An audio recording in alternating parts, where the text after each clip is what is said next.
Het was vanaf kind af aan al vrij normaal om natuurlijk naar concerten te gaan, omdat er altijd muziek om ons heen was. En als er geen oppas thuis was, dan moesten we gewoon mee. Ik ben Joris van den Berg en ik ben plaatsvervangend solosolist in het Concertgebouworkest.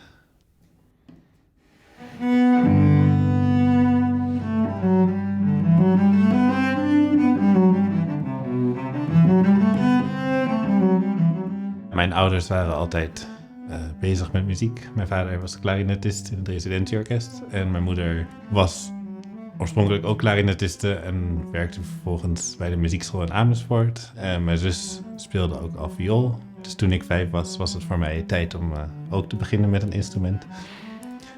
En dat werd de cello.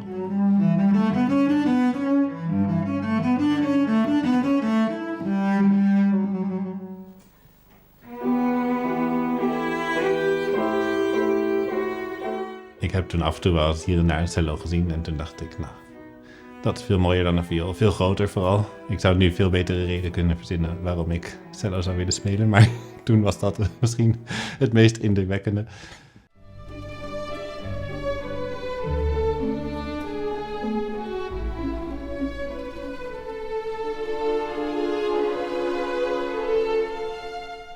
Nee, klassieke muziek is denk ik voor mij bijzonder in de zin van dat je speelt muziek uit allerlei tijden, van 300, 400 jaar geleden tot nu. Het kan van alles uitdrukken, de meest vrolijke momenten, de meest droevige momenten. Het geeft eigenlijk een verbinding sowieso natuurlijk met de uitvoerder en met het publiek, een emotionele verbinding hopelijk. Maar ook dat je gewoon ziet van de dingen waar we tegenaan lopen iedere dag, dat is iets heel menselijks en dat is gebeurt al honderden jaren of waarschijnlijk nog veel langer. In allerlei vormen kan je dat gieten en uiteindelijk kom je toch tot dezelfde, eigenlijk basis menselijke emoties weer uit. De cello die ik speel is een Giovanni Grancino cello uit 1703. En die cello is van het Nationaal Muziekinstrumentenfonds. Giovanni Grancino was een beroemde cellobouwer in Milaan. Het is ontzettend fijn om zo'n mooi instrument te mogen spelen. Ja, een strijkstok is misschien nog wel persoonlijker dan het instrument zelf. En voor cello spelen en voor, ik denk, alle strijkinstrumenten.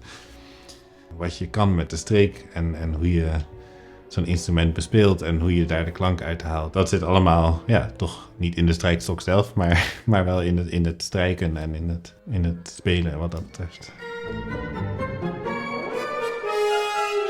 Cello spelen in het Concertgebouworkest is een hele luxe. We hebben een fantastische cellogroep. Je komt echt in een warm bad van een fantastische klank terecht die je samen altijd probeert te maken. De eerste keer dat ik als remplaçant meespeelde, dat ik echt meegezogen werd door de energie eigenlijk die er was. Tijdens een concert ben je natuurlijk aan de ene kant in een enorme concentratie en helemaal bezig, helemaal in de muziek. En tegelijkertijd heel erg gericht op wat er om je heen gebeurt. Om te luisteren naar iedereen om je heen, om te kijken af en toe en natuurlijk een dirigent in de gaten te houden. En die combinatie geeft eigenlijk dat je er helemaal een moment hebt dat je even aan niks anders denkt eigenlijk.